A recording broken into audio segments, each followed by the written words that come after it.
Hello everyone. In this video lecture, we will learn about the breadth first search, that is BFS. It is one of the graph traversal methods, just like the DFS, which we have already studied in our previous video lecture. So let us start. First of all, introduction to the breadth first search. BFS is a graph traversal method in which we select a start vertex and then all the vertices of the graph is systematically explored level by level. Level by level means पहले हम जिस start vertex को select करेंगे उसके surrounding vertices को cover करेंगे, फिर surrounding के सराउंडिंग वर्टिसेस को कवर करेंगे। इस तरह हम करते करते आगे बढ़ेंगे। इसीलिए बीएफएस को हम ऐसा भी बोलते हैं कि BFS operates like the ripples in the study water. जैसे पानी में कोई कंकड़ फेंकिए तो पहले रिपल ये जनरेट होगी, उसके बाद इससे बाहर जनरेट होगी, इसी तरह बाहर फैलती जाएगी। इसी तरह हम यहाँ भी एनालिसिस करेंगे, जिसको हम स्टार्ट वर्टेक्स लेंगे उसके सराउंडिंग सारी वर्टिसेस को कवर करेंगे, फिर उन सराउंडिंग के सराउंडिंग में जितनी वर्टिसेस होंगी उन्हें कवर करेंगे और इसी तरह हम बाहर की तरफ मूव करते रहेंगे जब तक कि सारी वर्टिसेस कवर नहीं हो जाती। Now, the BFS means always choose the shortest path when the multiple routes to a vertex exist. Means अगर मल्टीपल रूट्स हैं किसी भी वर्टेक्स तक पहुंचने के तो ये उन मल्टीपल रूट्स में से जो शॉर्टेस्ट पाथ होता है उसे सिलेक्ट करती है। मीन्स हम इसे शॉर्टेस्ट पाथ फाइंड करने के लिए भी यूज कर सकते हैं। इसका एक ड्रॉबैक भी है, बीएफएस में need more memory than the depth first search because before going on the next level it stores all of the vertices at a given level in the memory. Means next level पे जाने से पहले ये previous उससे पहले जितने भी levels हैं, जो सराउंडिंग लेवल्स मैंने बताया था, नेबरिंग नोड्स हैं, उनकी सारी इंफॉर्मेशन को सेव करेगी। इसीलिए मेमोरी डीएफएस के कंपैरिजन में ज्यादा कंज्यूम करेगी। अगर टाइम कॉम्प्लेक्सिटी की बात करें तो इसकी टाइम कॉम्प्लेक्सिटी हो रही है big O of n plus m, where n is the number of vertices and m is the number of edges in any unweighted graph। जैसे हम डीएफएस के लिए डेप्थ फर्स्ट सर्च के लिए डेटा स्ट्रक्चर स्टैक यूज करते थे, तो BFS के लिए जो डेटा स्ट्रक्चर यानी कि बीएफएस के इम्प्लीमेंटेशन में जो हम डेटा स्ट्रक्चर यूज करेंगे वो होगा क्यू। अब एल्गोरिथम की बात करते हैं। सबसे पहले हम इसको इम्प्लीमेंट करने के लिए बीएफए किसी भी ग्राफ पर बीएफएस अप्लाई करने के लिए सबसे पहले हम क्यू के थ्रू इम्प्लीमेंट करते हैं। मीन्स एक ब्लैंक क्यू ले लेंगे, एम्प्टी क्यू ले लेंगे और एक ट्रावर्सल लिस्ट ले लेंगे जो जाहिर सी बात है इनिशियली एम्प्टी होगी, ब्लैंक होगी। अब एक वर्टेक्स सेलेक्ट करेंगे, अगर गिवन है तो उस गिवन वर्टेक्स पे लेके चलेंगे, अगर नहीं गिवन है तो हम अपनी तरफ से किसी भी उस ग्राफ के किसी भी वर्टेक्स को एज ए स्टार्ट वर्टेक्स लेके चल सकते हैं। और जिसको भी स्टार्ट वर्टेक्स लेंगे सबसे पहले उसी को हम अपनी क्यू में इंसर्ट करेंगे, मीन्स उसी को एनक्यू करेंगे। एनक्यू करने के बाद उसको विजिटेड मार्क कर लेंगे, मीन्स हम एनक्यू भी कर लेंगे और अपने ट्रेवर्सल लिस्ट में भी इंक्लूड कर लेंगे, फिर उसे विजिटेड मार्क कर लेंगे। अब जो भी हमारा सबसे पहला नोड जो इंसर्ट हुआ था, जाहिर सी बात है जिसको इनिशियल नोड लिया है, स्टार्ट नोड लिया है, वही सबसे पहले इंसर्ट होगा। तो अब उसके जितने भी सराउंडिंग नोड्स हैं, जो नेबरिंग नोड्स हैं, जो एडजेसेंट नोड्स हैं, यानी कि जो सिंगल एज के थ्रू कनेक्टेड है, केवल उन नोड्स को हम इंसर्ट करेंगे क्यू में। और क्यू में इंसर्ट करने के बाद उसे हम अपनी ट्रेवर्सल लिस्ट में भी इंक्लूड कर लेंगे। और ये इंक्लूजन करते समय हम एक कन्वेंशन यूज करते हैं कि जितने भी नोड्स हैं, सराउंडिंग नोड्स हैं, उनको हम अल्फाबेटिकल ऑर्डर में अपनी क्यू में इंक्लूड करते हैं। ये अगर नंबर के फॉर्म में कई बार ग्राफ में ABCD करके अल्फाबेट को नाम दिए होते हैं वर्टिसेस के, और कई बार हमें नंबर में नाम दिए होते हैं, जैसे 1 2 3 4। तो अगर नंबर में दिए हैं तो न्यूमेरिक ऑर्डर में इंसर्ट करें, अगर अल्फाबेट्स में दिए हैं ABCD फॉर्म में तो उसको अल्फाबेटिकल ऑर्डर में इंसर्ट। एक कन्वेंशन है। जब किसी भी वर्टेक्स के सारे सराउंडिंग वर्टेक्स इंसर्ट हो जाए, यानी कि स्टेप 3 कंप्लीट हो जाए, फिर अब हमें इस वर्टेक्स से कोई नई इंफॉर्मेशन नहीं मिलेगी, तो अब हमें इसको हटा देना चाहिए, रिमूव कर देना चाहिए, डीक्यू कर देना चाहिए। स्टेप 4 हमारा यही कहता है, when all the non-visited adjacent vertices of the front vertex are included in the queue, then dequeue the front vertex। front vertex means जो हमारी क्यू में सबसे पहला नोड है। अब यही स्टेप रिपीट होता रहेगा। एनक्यू करेंगे, एनक्यू करने के बाद जब सारी इंफॉर्मेशन मिल जाएगी तो उस नोड को डीक्यू कर देंगे, फिर एनक्यू करेंगे, फिर डीक्यू करेंगे, जो भी फ्रंट पर होगा उसकी प्रोसेसिंग करेंगे, और जब वो उसकी सारी प्रोसेसिंग कंप्लीट हो जाएगी तो उस नोड को वहां से हटा देंगे, जो जस्ट स्टेप 4 हमारा कह रहा है। इन्हीं दो के रिपीटेशन से हमारी पूरी एल्गोरिथम ये रन कर जाएगी। एक एग्जांपल लेते हैं। जैसे हमें इसमें क्वेश्चन में कह रहा है, apply the breadth first search on the following undirected graph और find the BFS traversal order और sequence for the given graph. तो इसमें जो हमारा आंसर मिलता है वो एक ऑर्डर मिलता है वर्टिसेस का। जैसे हम कहते हैं ना कहीं घूमना है तो किस ऑर्डर में घूमा हम, नियरिंग जहां पर भी है उसके नियर बाई किस सिटीज को किसी भी ऑर्डर में विजिट कर सकते हैं। तो उसी तरह जहां पर भी जो नोड हमारा है जिसको हमने स्टार्ट वर्टेक्स माना है, उसके उससे लेकर के सारी वर्टिसेस को कवर करते हुए हम किसी ऑर्डर में जा सकते हैं। लेकिन अगर हम बीएफएस एल्गोरिथम यूज करेंगे तो एक पर्टिकुलर ऑर्डर मिलेगा। उसी ऑर्डर को हम बोलते हैं बीएफएस ट्रेवर्सल ऑर्डर या बीएफएस ट्रेवर्सल सीक्वेंस। ये हमें इसमें कैलकुलेट करना हो। देखते हैं इसको कैसे कैलकुलेट करेंगे। जैसे हमारी एल्गोरिथम कह रही थी, सबसे पहले हमने एक एम्प्टी क्यू ले ली और एक ट्रेवर्सल लिस्ट ले ली जो कि इनिशियली ब्लैंक ही होगी। अब देखिए इसमें हमारी क्यू में कोई एलिमेंट नहीं है, और ट्रेवर्सल लिस्ट में चूंकि अपने में किसी नोड को ट्रेवर्स नहीं किया है तो ट्रेवर्सल लिस्ट में भी कोई एंट्रीज नहीं है। ट्रेवर्सल लिस्ट में उन नोड्स की एंट्री होगी जैसे जैसे हम विजिट करते जाएंगे उनकी एंट्री उसी ऑर्डर में कॉमा लगा लगा के करते जाएंगे। अब देखते हैं, सबसे पहले इसमें हमें कोई स्टार्ट नोड दिया है तो हमने देखा नहीं दिया हुआ है, तो हम किसी नोड से स्टार्ट कर सकते हैं, A B D G E F किसी से भी। तो हम एक रेंडमली हमने ए ले लिया, ए को स्टार्ट वर्टेक्स मान लिया। अब जिसको स्टार्ट वर्टेक्स माना उसको एन क्यू कर लिया। एन क्यू कर लिया माने कि उसे हमने अपना उसको हमने विजिट कर लिया, तो विजिट कर लिया तो उसको ट्रेवर्सल लिस्ट में इंक्लूड करने के बाद विजिटेड मार्क कर देंगे, जिससे हम दोबारा उसे विजिट नहीं करें। अब नेक्स्ट स्टेप हमारा था कि जिस नोड को एनक्यू किया है, यानी कि जो हमारा फ्रंट नोड है उसके सराउंडिंग जितने नोड हैं उनको एनक्यू करेंगे, यानी उनकी प्रोसेसिंग करेंगे। तो ए का जो अनविजिटेड नोड है केवल सिंगल नोड है बी, तो बी को हम अपने क्यू में एनक्यू कर लेंगे। और अब जाहिर सी बात है इसे हम अपने ट्रेवर्सल लिस्ट में भी इंक्लूड कर लेंगे, यानी कि हमारा नेक्स्ट जो टारगेट है वो बी है, तो अपनी ट्रेवर्सल लिस्ट में भी इंक्लूड कर लिया। और जब इसे विजिट कर लिया तो इसको हमने विजिटेड मार्क कर लिया, रेड कलर में शो कर दिया। अब हम ए से जो जितनी इंफॉर्मेशन मिली थी सारी मिल गई, अब ए की कोई रिक्वायरमेंट नहीं है। तो स्टेप 4 पर आ जाएंगे, यानी ए को हम डीक्यू कर देंगे। ए को डीक्यू कर देंगे तो बी फ्रंट पर आ जाएगा। जो नोड फ्रंट पे होता है क्यू में उसी की प्रोसेसिंग होती है, आपको मालूम है इस डेटा स्ट्रक्चर की क्वालिटी यही है। अब नोड बी की प्रोसेसिंग करें। तो बी के देखिए तीन एडजेसेंट नोड थे, A H and C, but A is already visited and according to algorithm we have to focus only on the unvisited neighboring nodes. So for B, only two nodes are unvisited, and these nodes are C and H. So NQ, C and H in alphabetical order in the queue, and these are the nodes that we have to visit next. So include also in the traversal list in the same order C then H. And now we have visited, so mark these two nodes C and H as visited. अब B से जो information मिली थी मिल गई, अब B की कोई requirement नहीं है, बी के दो नेबरिंग नोड थे दोनों इंक्लूड हो चुके हैं। तो अब हम बी को रिमूव कर देंगे। बी को हटाने पर हमें सी फ्रंट नोड मिल जाएगा। अब सी की प्रोसेसिंग करेंगे, तो सी के केवल दो नेबरिंग नोड हैं, जी एंड डी। नेबरिंग नोड तो तीन है लेकिन हमें कहाँ फोकस करना है, अनविजिटेड, तो अनविजिटेड दो ही है, जी एंड डी। तो अब उसको अगर अल्फाबेटिकल ऑर्डर में इंसर्ट करेंगे तो पहले डी इंसर्ट करेंगे फिर जी इंसर्ट करेंगे। तो ये हमने डी और जी को एनक्यू कर लिया।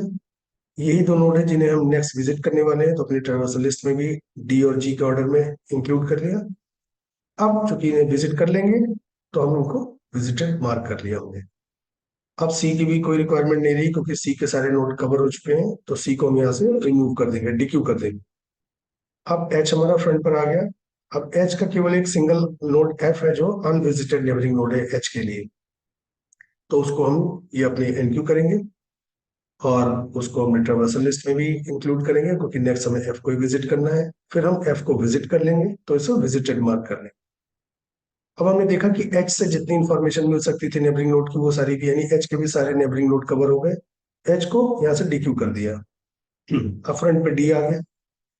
अब डी की प्रोसेसिंग किया तो डी का केवल एक सिंगल नोड ई है जो अनविजिटेड नेबरिंग नोड है, तो यानी कि हम नेक्स्ट जो इंक्लूड करेंगे ई को एनक्यू करेंगे, और नेक्स्ट भी विजिट करना है तो ट्रावर्सल लिस्ट में भी इसको इंक्लूड कर लिया।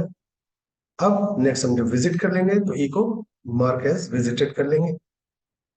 अब नोड डी की सारी इंफॉर्मेशन कंप्लीट हो चुकी है, यानी कि नोड डी के सारे नेबरिंग नोड कवर हो चुके हैं, तो डी को हम डीक्यू कर देंगे। स्टेप 4 स्टेप 3 स्टेप 3 स्टेप 4 इसी तरह रिपीट होगा। तो डी को हटा दिया तो नोड जी आ गया फ्रंट पे। अब देखिए जी का कोई भी ऐसा नोड नहीं है जो अनविजिटेड नेबरिंग नोड हो। नेबरिंग नोड तो है कई सारे लेकिन अनविजिटेड कोई नहीं है। तो जब सारे कोई है ही नहीं तो जी को सिंपली यहाँ से डीक्यू कर देंगे। अब फ्रंट पर एफ आ गया। एफ का भी कोई ऐसा नोड नहीं है जो अनविजिटेड नेबरिंग नोड हो, एफ को भी सिंपली यहाँ से डीक्यू कर देंगे। अब फ्रंट पे आ गया ई, जो भी क्यू पे फ्रंट पे होगा उसी की प्रोसेसिंग बार बार करेंगे, उसी के अकॉर्डिंग ट्रेवर्सल लिस्ट को अपडेट करते रहेंगे। अब ई में देखिए, ई का केवल एक सिंगल नोड आई है जो अनविजिटेड नेबरिंग नोड है। तो नेक्स्ट हम आई को एनक्यू कर लेंगे, और इसी को नेक्स्ट विजिट करना है तो ट्रेवर्सल लिस्ट में इंक्लूड कर लिया। और अब ई की सारे नेबरिंग नोड, आई को मार्क विजिटेड भी कर लिया। तो इसके बाद ई की कोई रिक्वायरमेंट नहीं रही, क्योंकि ई के भी सारे सराउंडिंग नोड कवर हो चुके हैं। ई को हमने सिंपली रिमूव कर दिया, डीक्यू कर दिया। अब फ्रंट पर आई आ गया, और आई का कोई नेबरिंग नोड ऐसा नहीं है जो अनविजिटेड हो अभी, मीन्स आई से कोई नई इंफॉर्मेशन मिलेगी नहीं, तो सिंपली आई को भी हमने डीक्यू कर दिया। तो हमारी क्यू ब्लैंक हो गई वापस, इनिशियली एम्प्टी लेके चले थे, लास्ट में फिर एम्प्टी आ गई। और क्यू के दोबारा से एम्प्टी होने का मीनिंग है कि हमने सारी जितनी भी ग्राफ की वर्टिसेस थी वो सारी हमने कवर कर ली। तो अब इनको कवर करने के बाद देखिए ट्रेवर्सल लिस्ट जो आ गई वो आ गई, ABCHDGFEI, इन्हीं को हम बोलते हैं VFS ट्रेवर्सल ऑर्डर। तो A, then B, then C, then H, then D, then G, then F, then E, then I। अब देखिए इसमें हमेशा जो स्टार्ट वर्टेक्स आप लेंगे सबसे पहले वही आएगी। अब इसी पर बेस्ड हम एक नेक्स्ट क्वेश्चन करते हैं। इस क्वेश्चन में कहा गया है कि if the BFS algorithm is implemented using the Q data structure, जो कि इम्प्लीमेंट करते ही हैं, in the given graph, which one of the following possibilities of visiting the nodes is correct। अब देखिए इसमें चार चार ऑप्शन दिए हुए हैं, इनमें से कोई एक करेक्ट होगा, ये एक से ज्यादा भी हो सकते हैं, लेकिन अभी फिलहाल वन बाई वन चेक करेंगे। तो इसमें हमें कहीं भी स्टार्ट वर्टेक्स नहीं दी हुई है, लेकिन हमें मालूम है कि जो भी स्टार्ट वर्टेक्स होती है वहीं से ट्रेवर्सल ऑर्डर स्टार्ट होता है।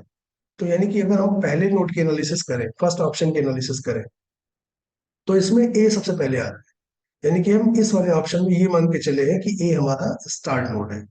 तो अगर ए स्टार्ट नोड होगा तो सबसे पहले ए एनक्यू करेंगे। उसके बाद नेक्स्ट लेवल पर रिपल फैक्टर, आपने रिपल आपने देखा था, वाटर रिपल वाला जो कॉन्सेप्ट बताया था। तो अगर नेक्स्ट हम ए के बाद उसके सिंगल एज के थ्रू कनेक्टेड, यानी कि उसके जो नेबरिंग नोड है उनको कवर करेंगे। और ए के जो नेबरिंग नोड है नेक्स्ट लेवल पर वो है बी, ई और एफ। जबकि ऑप्शन में आप देखो तो बी तो दिया हुआ है, ई और एफ की जगह सी और डी दिया हुआ है, जो कि पॉसिबल नहीं है, क्योंकि सी और डी डायरेक्टली ए से कनेक्टेड नहीं है। तो वो सिंगल एज के थ्रू मीन्स नेक्स्ट लेवल के नोड हो गए, वो ए के साथ कनेक्टेड नहीं है, तो ये ऑप्शन गलत हो गया।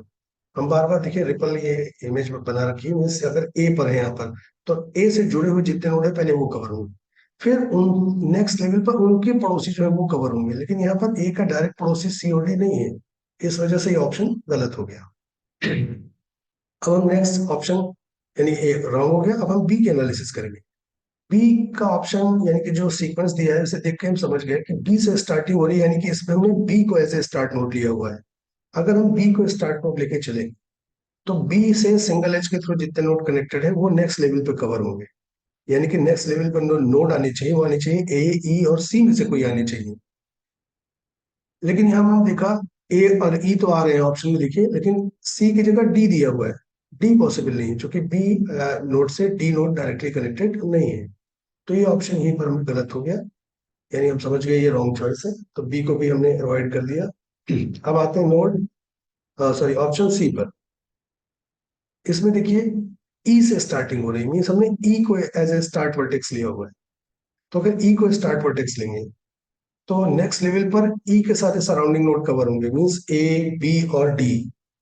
तो इसमें आप देखिए ए और बी तो कवर है, लेकिन डी की जगह एफ दिया हुआ है, जो कि डायरेक्टली कनेक्टेड नहीं है। इसको देखते हुए समझ गए कि ये ऑप्शन भी गलत है। अब चौथा जाहिर सी बात ये करेक्ट होगा, लेकिन फिर भी हम पूरी एनालिसिस करेंगे कि ये सही है या नहीं है, वेरीफाई जरूर करेंगे। यहाँ पर देखिए डी से स्टार्टिंग हो रही है, तो हम डी को स्टार्ट नोड ले लिया।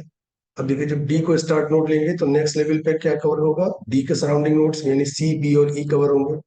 तो अगर हम एल्गोरिथम की तरह ही चलाएं जैसे हमने पहले वाले क्वेश्चन में किया था, तो देखिए नोड डी को पहले सबसे पहले जिसको स्टार्ट नोड लेते हैं उसे एनक्यू करते हैं, कर लिया, उसको ट्रेवर्सल लिस्ट में भी इंक्लूड कर लिया। अब नोड डी की प्रोसेसिंग करेंगे।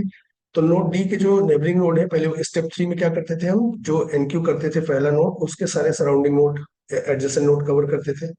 तो यानी कि इसके दो ही नोड है सी और ई, डी के दो ही सराउंडिंग नोड है, नोड सी और ई।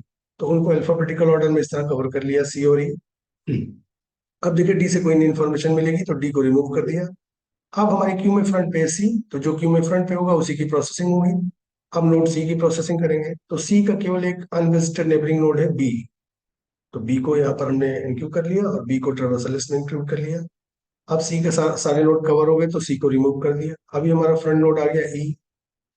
अब देखिए ई का केवल एक ही नोड है जो अनविजिटेड नेबरिंग नोड है, वो है नोड ए। तो नोड ए को इंक्लूड कर लिया और उसी को हमने ट्रावर्सल लिस्ट में भी इंक्लूड कर लिया।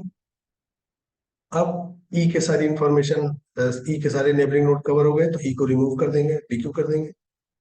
डीक्यू करने के बाद हमारा नोड बी फ्रंट पर आ गया। अब नोड बी की प्रोसेसिंग करेंगे, लेकिन हमने देखा बी से कोई भी अनविजिटेड नेबरिंग नोड नहीं मिलेगा, तो सिंपली बी को डीक्यू कर देंगे। अब आगे हम फ्रंट पे आ गया नोड ए, ए की प्रोसेसिंग करेंगे। तो ए का एक सिंगल नोड है जो अनविजिटेड नेबरिंग नोड है, वो है नोड एफ। एफ को इनक्यू कर लेंगे। अब ए से कोई इंफॉर्मेशन नहीं मिलेगी, मिलनी नहीं है अब, यानी ए के सारे नेबरिंग नोड कवर हो गए तो ए को रिमूव कर दिया। अब एफ आ गया, एफ से कोई नया नोड मिलेगा नहीं, देखिए क्योंकि एफ का कोई भी अनविजिटेड नेबरिंग नोड नहीं है, सारे के सारे विजिटेड हैं और एक ही नोड ही है ए, तो वो ऑलरेडी विजिटेड है, तो एफ को सिंपली यहाँ से रिमूव कर देंगे। तो देखिए हमारा ऑर्डर आ गया D then C then B, E then B then A then F, और यही हमारा फोर्थ ऑप्शन दिया हुआ है, यानी ये हमारा ये करेक्ट ऑप्शन है। अब हम ब्रेथ फर्स्ट सर्च की कुछ एप्लीकेशंस देख लेते हैं। It is use to find the shortest path between two vertices in an unweighted graph. अगर कोई अनवेटेड ग्राफ दिया है, तो अभी जैसे पहले भी डिस्कस हुआ था, मल्टीपल पाथ जो अवेलेबल है किसी दो नोड के बीच में, उसमें से शॉर्टेस्ट पाथ को सिलेक्ट करता है, मीन्स ये शॉर्टेस्ट पाथ फाइंड करने के लिए भी यूज कर सकते हैं।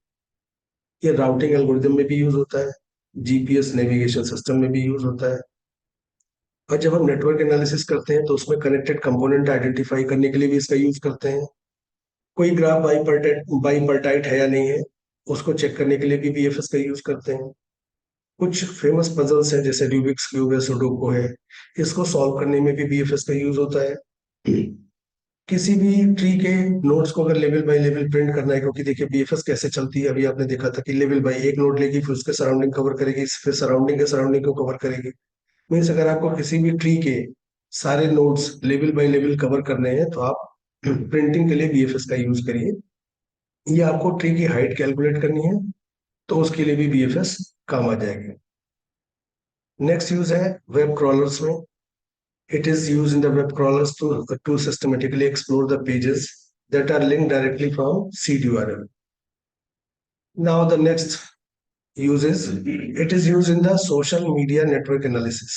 Means जैसे किसी एक पर्सन को ले लिया, उससे डायरेक्टली जितने लोग कनेक्टेड है वो आइडेंटिफाई कर सकते हैं, फिर उन कनेक्टेड लोगों से भी जितने लोग कनेक्टेड है, यानी कि लेवल 1 के, लेवल 2 के, लेवल 3 के, इस तरह हम सारे नोड की प्रोसेसिंग कर सकते हैं, सारे कनेक्शंस आइडेंटिफाई कर सकते हैं। तो these are some of the famous use of the breadth first search. So this is all about from my side about the breadth first search. So thanks for watching. Have a nice day.